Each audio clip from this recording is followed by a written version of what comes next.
day to you jewelers, good day. Welcome to the Diamond Mounter channel. If you're new to me, thanks for watching. Click like and subscribe, I would really appreciate that. It works out for the algorithms, and then if you like it and subscribe, and then YouTube will automatically recommend it to other people. So I just want to spread knowledge on making jewellery, that's the main reason. Okay, right, today is a little bit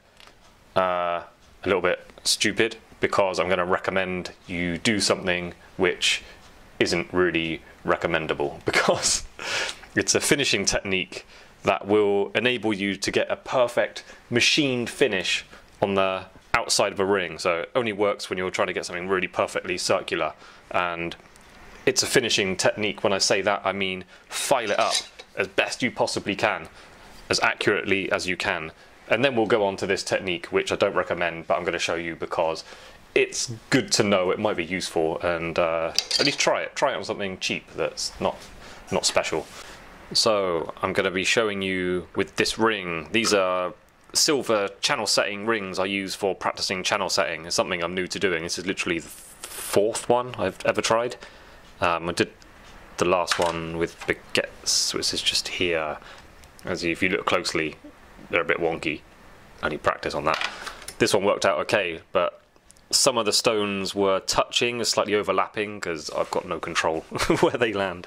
So I want to keep practicing this until I get all the spacing perfect, and I want all the facets facing the same way as well. I want to get really good at channel setting. So I literally made one and then got them cast, so I can just I bought a bag of cheap CZs. I've got round stones. These are just for, the rings are just for 4mm stones. So I've got those baguettes, the rounds. I've got some square, sort of bright blue CZs as well. And I can just hack them up, and if it goes wrong, doesn't really matter. It's just all mistakes are all kind of lessons at the end of the day, aren't they?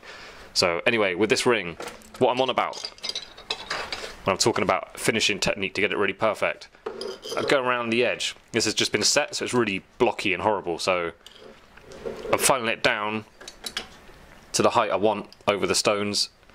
What I would do is, I've got another one somewhere. This one, see, I started to file that back. I took taking that blocky corner off, so I started to file it at that angle, going around the whole ring. You can see it looks much thinner. Once that's polished and rounded off even more, it starts to look a bit nice. Basically ends up like a court-shaped wedding ring, which means rounded on the outside and rounded on the inside as well, taking these corners off, top and bottom. So I go around it, trying to get nice and even. This one's still a bit bad, but I think I can use my my trick to get it nice and round. So if you've got something, file it as best you can to get it perfectly circular. You can always check it with your digital calipers if you want. Just go around it, checking. This is good enough now to, oh, not that bit, that's a bit horrible, isn't it? So yeah, file it up as best you can, and let me show you what I'm on about. For this you will need a polishing motor, a finger felt, a hard felt cone, which is used for polishing the inside of rings, that spins on the motor and you hold the ring over it. So obviously fit that on nice and tight, nice and straight. This one's got a wooden insert, which I hate, but for doing this it's kind of useful. So I screw it on, so it goes on there nice and straight because it's wooden inside. I think the better ones are the plastic insert ones, but that's still pretty hard, to be honest. The ones with no insert are a bit wobbly and useless. Anyway, so that's going on there. Let me show you close up.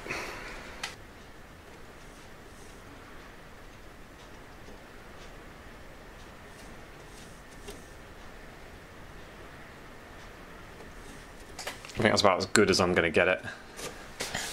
Alright, switch it all on.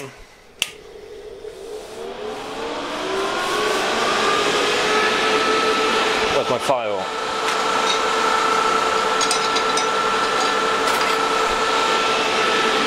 I'm just using a ring file, half round ring file. So we're basically just lathing this ring. I'm just assuming you haven't got a lathe. You might have a lathe and then just do it on that. But so I'm touching the file on top of the ring. Not pushing hard. It's the rotation of the ring that's doing the cutting. It's not It's not how hard I'm pushing. So you can only really push from that side, because if I start pushing at that one, the ring's just going to come off the felt.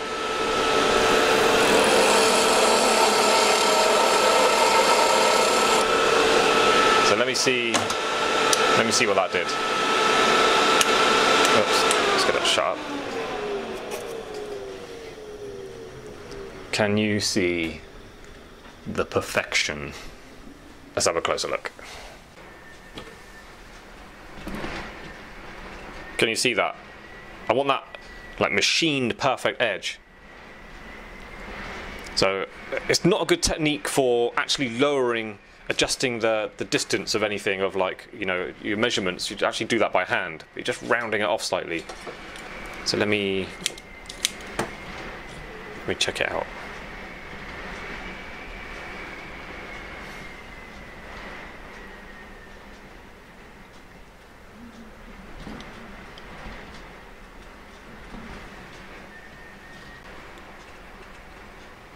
So can you see that edge?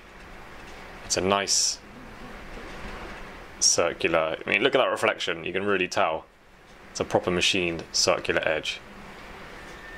Like, get your measurements really good by hand, and then just use that to go around it. What's nice with that, that's just like a file mark lines that just go all the way around it. It's not like zigzagging in different angles. So now when I use my paper whizzers to go around that, because obviously you've got to get all the file marks out of it, it's going to be really neat because I can just touch it the same all the way around. I haven't got to do more in one section than the other. So so yeah, it just helps everything else go neatly, and then it'll be polished after that as well. But this ring, like I say, it's a practice one. It's not really finished, but you know, it was good enough to show you what I was on about with the video. Next, I will, well, this one I'll probably take it apart and use the stones for the next one. But if this was a ring I was finishing off, see 4mm stones, things you've got to consider. Yeah, great, you might want a nice wide channel set ring. What's going on with this? Okay, so that's broken. So you might want a nice wide channel set ring, but you need to consider bigger stones have more depth. So the bigger they are, the deeper the ring. And you can hide it a little bit. This one is just about right. Some of the points of the stones are just on the edge. So obviously you don't want them coming through the bottom of the ring. Can probably take a fraction out, but it's basically correct as it is. You can make it, if I made that for someone and they thought it was a bit tight, I would have to say I can't file any metal out from the inside, but what I would do is round off that corner as much as possible, so you can take that quite a lot off, and then that helps a ring fit on a finger much more comfortably, much easier. So it literally gives the illusion of it being a bigger size just because it fits on much quicker and easier. Right, so that was the poor man's lathe technique. It's I don't recommend it, but I think it's worth knowing about just as an idea to get a perfect finish on something that's circular, because like if that was a platinum ring and these are all diamonds, that's easily a 10 grand ring, 12 grand ring. Obviously depends on the quality of the stones of the diamonds, but yeah, that's a mega expensive ring. So when people are spending that kind of money, it's got to be really ultra perfect. And if you are making a channel set ring full eternity, I highly recommend you get your customer to check and agree the size of it before you set the stones, because if it comes back to you and you've got to start like filing out the inside and there's no space for it, it's a bit messy. So that's always recommended, to get the size double checked before you do any setting on a channel set full eternity. So that was that. Thanks for watching. See you next time.